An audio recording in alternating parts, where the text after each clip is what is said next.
Wanted to share one of my lower level compulsory bar assignments. I have 2 of my level 2s here with me today. We have already done a lot of drilling and a lot of shaping. We're about 2 or 3 months out from competing right now, and so we are super focused on repetition. We're trying to get them comfortable doing the skills that they're doing so that when they go to competition, they feel ready. We're not looking for perfection at this stage. We are looking for them to develop a passion for gymnastics. We're looking for them to get strong, to get flexible, to make sure that they have a solid foundation for upper level gymnastics, but we don't want to bog them down with details that are going to work themselves out in the future. I usually let them complete their assignment list in any order that they would like to. They really love these seated pullovers. It's a nice way to get them to focus on squeezing their quads while they bring their legs up over the bar.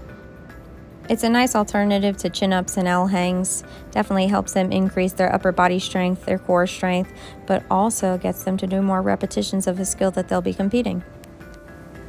I also like to throw in some skills that challenge them and a few skills that they won't be competing for a season or 2. Micah just got her squat on a couple days ago, and she's just working on standing up a little bit more on top of the bar, making eye contact with the high bar, and then jumping off. So for right now, she's just a little timid, but with a lot of repetition, she'll get there. It's definitely important to have a crash pad down or to stand in front of the bar with athletes that are new to squat-ons. Harper's challenging skill is the double back hip circle. I have her working on her double back hip circle, actually to help her with her single back hip circle. She likes to rush into the back hip circle out of the cast, and she drops her hips away from the bar. So you'll see that her second back hip circle is actually better than her first one because it starts with her hips on the bar. So this is just to really help her feel that if her hips get back to the bar before she starts the back hip circle, it's going to be a little bit easier for her. Now on that one, she was kind of missing the shape there. She is a little wild with her wrist shifting. Can't quite get that timing down just yet, but she will.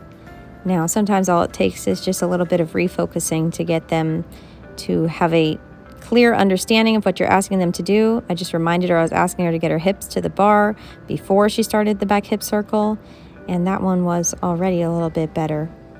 There are so many reasons that I love the double back hip circle. One of them being in level 4, they have the back hip circle underswing into tap swings, and this is going to help them to keep their hips on the bar and understand the timing of the wrist shifting a little bit better.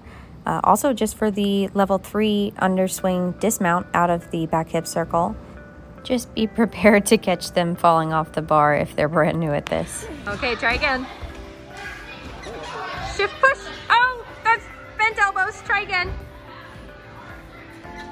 Push. Straight elbows. Good job.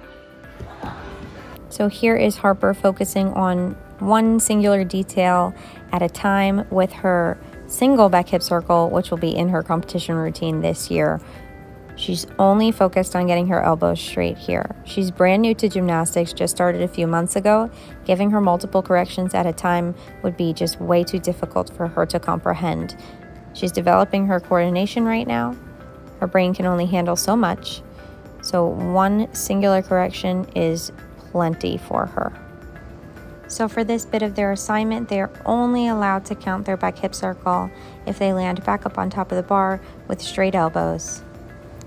This is a really great example of a back hip circle that would count towards completing their assignment. In sticking with the spirit of only giving them one correction at a time, today they are solely focused on the landing of their dismounts. They are trying their best to stick them. Their dismounts will only count today if they stick them and do not move their feet. And efficiency is key when you are working towards getting a lot of repetitions in. So I'm using a lot of encouraging language. I'm praising them when they do stick it. When they don't, I'm just kind of just saying, oops, we'll get it next time. And they're going to just keep working towards that praise. They're going to keep working towards getting to write their initials on their whiteboard when they complete this aspect of their assignment. Those things just keep them getting on the bar and keep them moving. Now, we definitely don't dwell on when they aren't landing it correctly, because then they wouldn't really want to try again.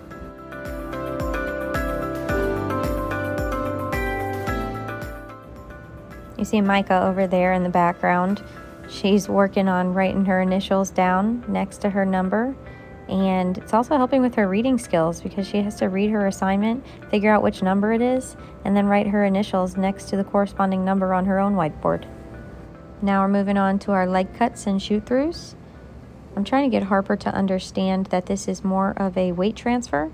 She does it sometimes, but she just likes to forget kind of what the goal of this skill is. There's a lot of different ways to teach it. Harper's a visual learner, so I chose just to demonstrate. And here's Micah working on her shoot through. This is a newer skill for her. She's kind of perfected her leg cut, so we are working up here. I'm letting her play around and letting her experiment to see if she can kind of figure it out by herself. Sometimes it's really not necessary to break these lower level compulsory skills down into drills because they are the building blocks for upper level gymnastics. These are the drills. So I like to let them play around a little bit. Whoa! I think your ponytail flew off.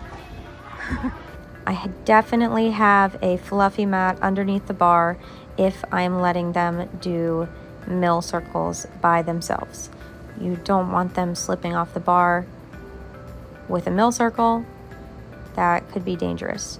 As long as you mat correctly, then you should be able to let them play around with these things. They're definitely going to be able to figure out their wrist shifting a little bit better if you're not constantly spotting them.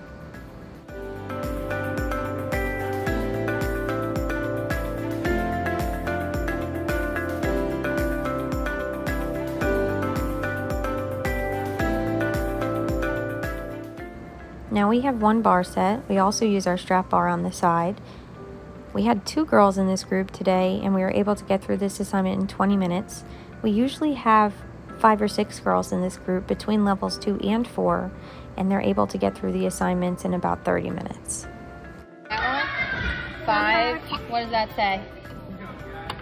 It starts with S. Squaw. Squaw. Squaw. That's right.